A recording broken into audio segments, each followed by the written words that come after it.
Any more questions on water systems on sign? Sure. Did they experiment with any other systems other than the valves, screw threads, and buckets? What kind of systems?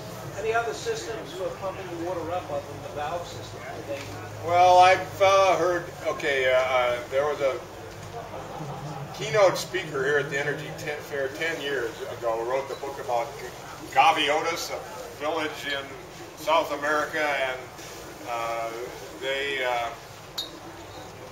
they supported their village by building what was supposed to be a double-acting pump that ran on both the up and the down stroke. And I read the guy's book, and he had a whole page of trying to describe how this pump worked. And either I'm really dumb or he was very bad at describing how it worked, because I couldn't make head or tail of it. So I guess the short answer is maybe there's other systems, but I don't know how they work.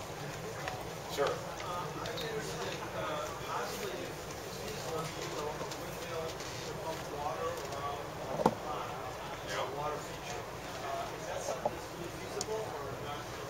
Well, you can pump water with a windmill. It depends on what your goals are for a feature. They don't pump, you know, and they're 5 gallons a minute would be the max most windmills would put out. They don't, and in a light wind it'd be considerably less than that. So you don't think in terms of gallons per minute with a windmill. You think in terms of like gallons per day averaged out. I know there are windmills that produce air. Yes. Yes.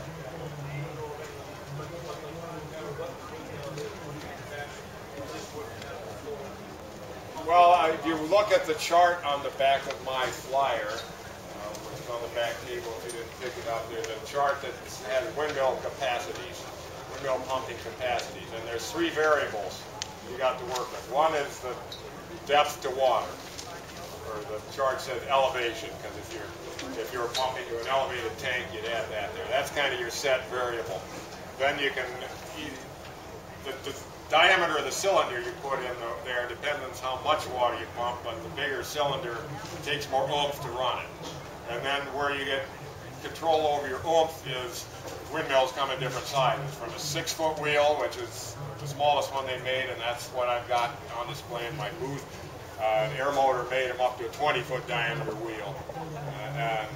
They don't make that one anymore, but they still make a 16-foot diameter wheel, but that's a very, very big, pricey machine. And so you can get increased capacity at increased cost. I think we're...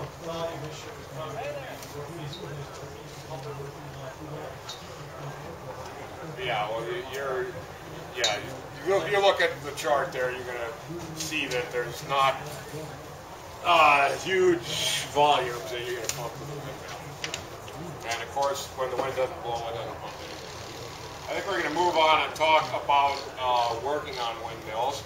How are we doing for time here? I have 22. All right.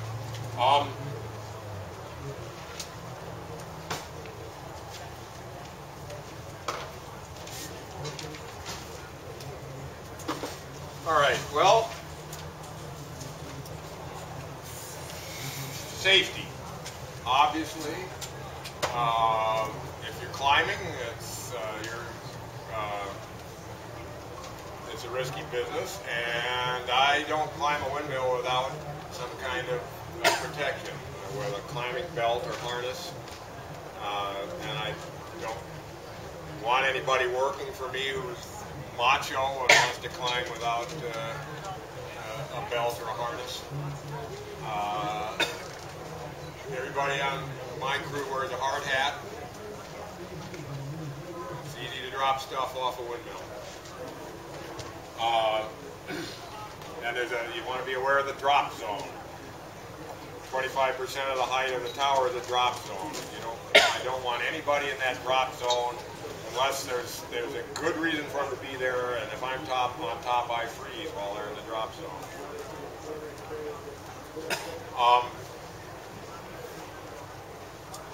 If I go out to look at a windmill, the first thing I do is look at the tower. Is the tower solid? grab the tower leg. Can you go like that and have the whole tower go? If it is, the reason is a windmill tower's structural integrity depends on the trussing of the horizontal girts and the diagonal braces and the legs. And all of those, if the girts are bent and the diagonal braces are loose, then the tower wobbles.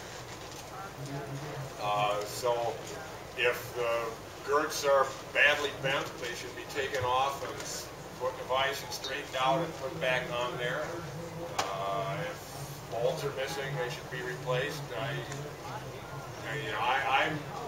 I've climbed some wiggly stuff in my time, and I'll climb up a tower like that just to look at it. But if I'm going to do any serious work on it, I start at the bottom and make the tower solid. At the top, there is a platform to stand on. Typically, it's made out of wood. Typically, it's at best questionable, and at worst, you're better off just to knock it to pieces before you even go up there, so you aren't tempted to trust it. I look at where the metal supports are. I keep my feet over the metal supports. I'm tied on 2 different ways when I'm up there. So when you're working at altitude, you just want to always have a healthy respect for the law of gravity. And a little fear is a good thing. You don't want to be, it's not good to be paralyzed up there, but it's good to have a little bit of awareness. And then I look for, are there parts that are obviously missing or broken? And if they are, what are they? How do they look and see how they interact with each other? Every windmill, as I've discussed, has a governing system. It has a braking and furling system. It has bearings to keep the wheel spinning. It has to have some kind of lubrication system, and all of those things have to work together. And I mentioned before that chaining a windmill wheel is often done by well-intentioned but misguided people, and if there's any sign that the wheel has ever been chained and anything on the wheel is bent, if there's a piece of wire hanging on the wheel, if there's a chain anywhere up there, then I look very suspiciously at the wheel, turn it and measure to see if it runs the same distance from the tower all the way around. If the wheel, is running 2 inches from the tower at one point, you turn it and it's running 7 inches for the tower. Either the wheel is bent, or worse, the shaft that the wheel spins on is bent, and then you got a real problem on your hands. Then I turn the whole wheel all the way around the tower 360 degrees and measure and see, does it run the same distance from the tower all the way around? If it doesn't, then the mast that it pivots on might be bent. And once again, the whole thing has to come down to take that mast out of there and straighten it out. Then I look at the brake mechanism. If the wheel doesn't hold all the way, I look to see does it pull or push to make things travel, and if it's not pulling or pushing the correct distance, is there some way to adjust it or put a shim in it so that the brake clamps down on the pump the way it's supposed to? None of this is rocket science, but if you've got a reasonably mechanical mind and you are not totally paralyzed with vertigo, you can. There's a lot of this that a guy can figure out, but there's a lot of tricks in the trade that I've learned the hard way too. And the other option is to take my card and call me a So, in best case scenario, if I go out and look at a windmill, and all it needs is what I call a tune-up. I drain the oil, pull the oil out, clean any horrible glue out of the gear case, put the plug back in.